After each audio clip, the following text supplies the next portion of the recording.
जरा सोचो, बीच हाईवे में तुम्हारी गाड़ी की ब्रेक्स फेल हो जाएं और पुलिस को लगे कि तुम चालान से बचने के लिए गाड़ी भगा रहे हो। कुछ ऐसा ही होता है इन लोगों के साथ। कहानी की शुरुआत में हम टॉम नाम के एक प्लास्टिक सर्जन को देखते हैं जिसकी वाइफ जूलिया तीसरी बार प्रेग्नेंट थी। उनके पहले से लाइसन और नोई नाम के 2 बच्चे थे। पूरा परिवार 2 हफ्तों के लिए ट्रिप पर जाने वाला था, लेकिन उसी वक्त किसी ने दरवाजे की घंटी बजा दी। दरवाजे पर बच्चों का दादा बेन था, जो खुद भी उनके साथ इस ट्रिप पर जाना चाहता है। हालांकि टॉम को इससे कोई दिक्कत नहीं है, लेकिन जूलिया को बेन बिल्कुल पसंद नहीं था, क्योंकि वो हमेशा कुछ न कुछ तोड़ता फोड़ता रहता था। उसका दिल साफ था, लेकिन वो हमेशा गलत समय पर गलत जगह पहुंच जाता। लेकिन अब तो टॉम और जूलिया वैसे भी कुछ नहीं कर सकते, क्योंकि बच्चों ने बेन को देख लिया था, जो उससे बहुत प्यार करते थे। उन्होंने सामान पैक किया और नीचे जाने लगे। रास्ते में उनका पड़ोसी हुआन जूलिया पर लाइन मारने लगा, लेकिन जूलिया ने उसे अनदेखा कर दिया। अब पूरा परिवार टॉम की चमचमाती नई कार मेड्यूसा में बैठ गया। ये बहुत हाई टेक्नोलॉजी वाली कार थी, जिसके सारे फीचर तो टॉम को भी नहीं पता थे। उसने सोचा कि ट्रिप के दौरान तो उसे गाड़ी की समझ आ ही जाएगी। अचानक से नोई को याद आया कि उसकी टॉय गन तो घर पर ही छूट गई है, और दूसरी तरफ बेन को भी हल्का होना था। इसलिए दोनों दादा पोता फिर से ऊपर गए। बेन ने गलती से टॉयलेट पेपर्स टॉयलेट में ही गिरा दिए। उसने उन्हें नीचे दबाने की कोशिश की,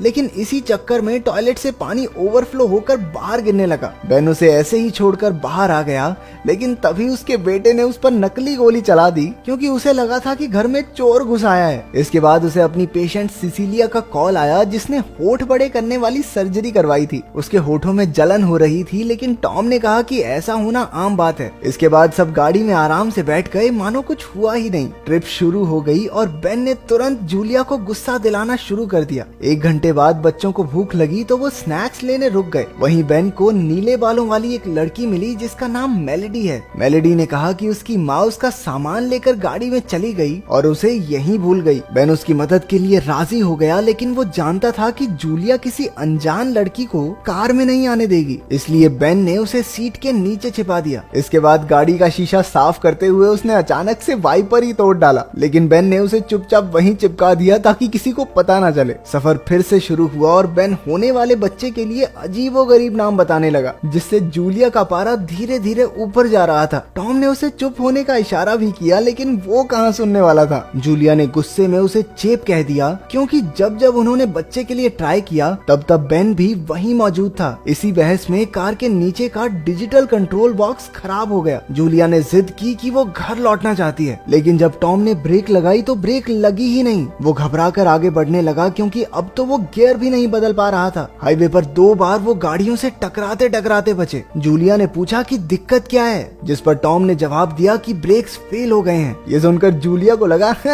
ये तो ऐसे ही मजाक कर रहा है, सच में थोड़ी ब्रेक फेल हुई होंगी। बेन ने भी फालतू के आइडियाज देने शुरू कर दिए, जिसका कोई फायदा नहीं हुआ। अब वो लोग फंस चुके थे। उधर मेलेडी भी परेशान होकर बेन से पूछने लगी कि अंकल कितना टाइम और लगेगा। नोई उसे देखकर चौंक गया और अपनी माँ को बता दिया। अचानक अनजान लड़की को देखकर सभी शॉक हो गए और उनका एक्सीडेंट होते होते बचा। अब तो बेन ने हद ही कर दी थी। बच्चे घबराए ना, इसलिए जूलिया ने उन्हें गाना गाने को कहा। अचानक वो एक बाइक से टकराने वाले थे और मीठे गाने चीख में बदल गए। टॉम ने तंग आकर जूलिया से कहा कि कार के डीलर को कॉल करे। डीलर किसी और परिवार को सेम गाड़ी बेच रहा था। जब टॉम ने उसे समझाना चाहा कि गाड़ी नहीं रुक रही, तो उसने बड़े आराम से कह दिया, ब्रेक लगा ले भाई, गाड़ी अपने आप रुक जाएगी।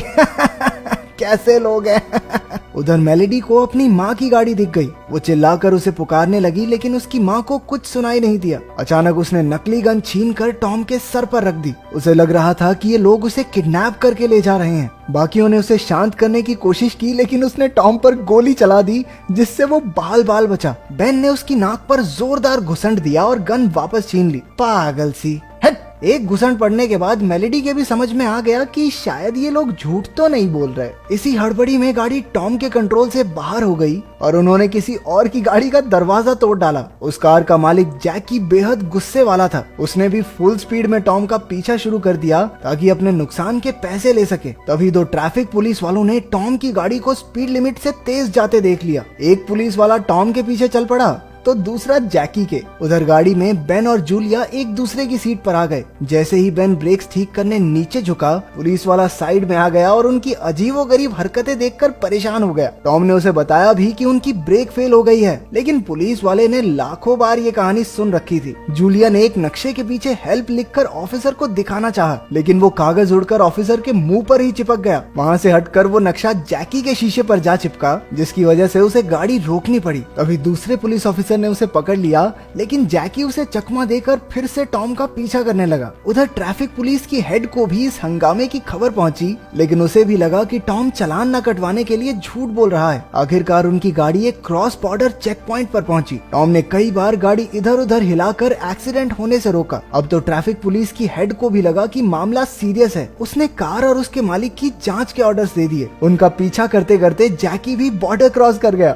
ये बंदा अपने पैसे लेके ही मानेगा। टॉम ने विंडशील्ड पर स्प्रे चला दिया, लेकिन तभी बेन की मेहरबानी से वाइपर टूटकर नीचे गिर गया। बेन एक कपड़ा लेकर सनरूफ से पानी साफ करने पहुंच गया। उसकी तो जान जाने ही वाली थी। इसके बाद बेन ने खतरों का खिलाड़ी बन के शीशे को साफ किया। इसी मुसीबत में सिसिलिया का फिर से कॉल आ गया। उसका चेहरा और होंठ गुब्बारे की तरह फूल चुके थे। टॉम ने ऐसे ही कोई नकली नुस्खा बताकर अपनी जान छुड़ाई। अब वो 2 घंटे से लगातार गाड़ी चला रहा था, जिस वजह से उसके कंधे दर्द करने लगे थे। बहुत मिन्नतें करने के बाद बेन उसकी जगह पर आकर गाड़ी चलाने लगा। उधर शोरूम में डीलर ने नए परिवार को गाड़ी में बैठा दिया। तभी टॉम ने उसे कॉल करके बेकार गाड़ी देने के लिए काफी सारी गालियां दी। उधर वो नया परिवार भी गाड़ी में फंस गया। जैसे ही डीलर ने दरवाजा खोलने की कोशिश की, हैंडल ही टूट गया। यानी कि सारी मुसीबत की जड़ ये गाड़ी ही थी। अंदर बैठे लोगों ने तो उल्टियां करनी शुरू कर दी। उधर पुलिस ने पता लगाया कि टॉम की कार कुछ रात पहले भी तेज स्पीड में पकड़ी गई थी। उस वक्त बेन एक लड़की के साथ गाड़ी चला रहा था। इसे देखते ही ऑफिसर को पूरा यकीन हो गया कि ये लोग झूठ बोल रहे हैं। ऑफिसर ने अपनी बंदूक टॉम की तरफ तान दी। खुद को सच्चा साबित करने के लिए जूलिया गाड़ी का दरवाजा खोलकर अपना पेट दिखाने लगी। इसके बाद ट्रैफिक पुलिस ने हाईवे से सभी गाड़ियों को हटवाने का ऑर्डर दिया। 2 ऑफिसर्स गाड़ी के आगे चल रहे थे ताकि वो किसी से टकराए ना। कुछ देर बाद जूलिया को उनके पड़ोसी हुआन का कॉल आया, जिसने कहा कि उनका पूरा फ्लैट पानी से भर चुका है। क्योंकि उसका फ्लैट उनके ठीक नीचे वाला था, तो पानी अब उसकी छत से भी लीक कर रहा है। ज्यादा चिंता तो उसे जूलिया की पेंटिंग्स की थी, जो उसने खुद बनाई थी। तभी टॉम ने जूलिया से फोन ले लिया, लेकिन हुआन बोलता ही रहा कि उसे जूलिया के साथ और वक्त बिताना होगा ताकि वो और पेंटिंग्स बना सके। गुस्से से भरकर टॉम ने फोन ही बाहर फेंक दिया और जूलिया से पूछा कि आखिर ये सब चल क्या रहा है। ये साफ हो चुका था कि जूलिया का हुआन के साथ चक्कर चल रहा है। जबकि जूलिया ने जवाब दिया कि ये तो 1 साल पुरानी बात है, अब तो मैं उससे बात भी नहीं करती। लेकिन टॉम के दिल को इस बात से कोई शांति नहीं मिली। तभी जूलिया कहने लगी कि वो भी टॉम की सेक्रेटरी के साथ उसके अफेयर के बारे में जानती है। फिर उन्होंने फैसला किया कि अपने अपने चक्कर को घर में जाके ही सुलटाएंगे। तभी बेन का एक बार फिर से जोरदार प्रेशर बन गया, तो हल्का होने के लिए उसे एक लिफाफा दिया गया। उस लिफाफे को उन्होंने खिड़की से बाहर फेंक दिया, जो सीधा जाकर जैकी के मुंह पर लगा। ये बंदा फिर भी नहीं रुका और सर पर बाल्टी डाल के उनका पीछा करने लगा। अब एक आखिरी तरकीब लगाकर टॉम ने एक्सेलरेटर दबा दिया ताकि गाड़ी और तेज चले और पेट्रोल जल्दी खत्म हो जाए। सब आंख बंद करके गाड़ी के तेज होने का इंतजार करते रहे,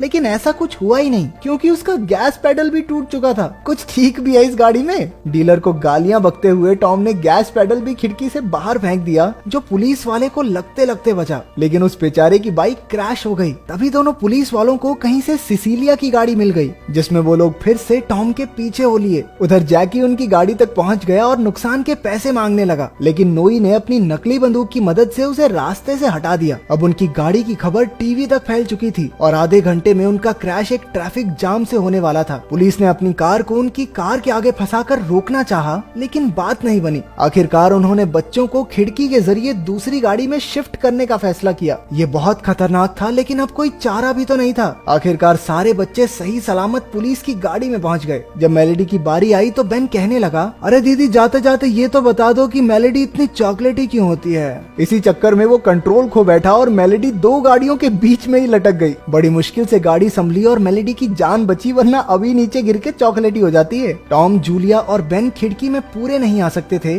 और ट्रैफिक जाम आने में बस 5 ही मिनट बचे थे। अचानक कहीं से एक पुलिस हेलीकॉप्टर उनकी मदद के लिए आ गया। जब वो जूलिया को सनरूफ से निकालकर हार्नेस से बांधकर ले जाने लगे, तो उसने चिल्लाकर अपने पति से कहा कि वो उससे बहुत प्यार करती है। हो सकता था कि अब वो शायद कभी ना मिले। तब जाकर उन्हें एहसास हुआ कि वो दोनों एक दूसरे से कितना प्यार करते हैं। अंत में वो हेलीकॉप्टर तक पहुंच गई और अब गाड़ी में सिर्फ बेन और टॉम ही बचे थे। कुछ ही पलों में उनका क्रैश होने वाला था, लेकिन अचानक से हेलीकॉप्टर ने पूरी गाड़ी को ही ऊपर खींचकर उनकी जान बचा ली। लेकिन ये गाड़ी इतनी रद्दी थी कि इसकी छत भी टूट गई और नीचे का हिस्सा सीधा जमीन पर आ गिरा, लेकिन खुशकिस्मती से टॉम और बेन सही सलामत लैंड हो गए। दूसरी तरफ जूलिया की डिलीवरी का भी समय आ गया और उसे जल्दी से हॉस्पिटल पहुंचाया गया। आखिरी सीन में उनका तीसरा बच्चा भी पैदा हो गया और उसके बाद पूरा परिवार अपने घर जाने के लिए लिफ्ट में गया, लेकिन तभी लिफ्ट भी अचानक से रुक गई और वो सारे एक बार फिर से फंस गए।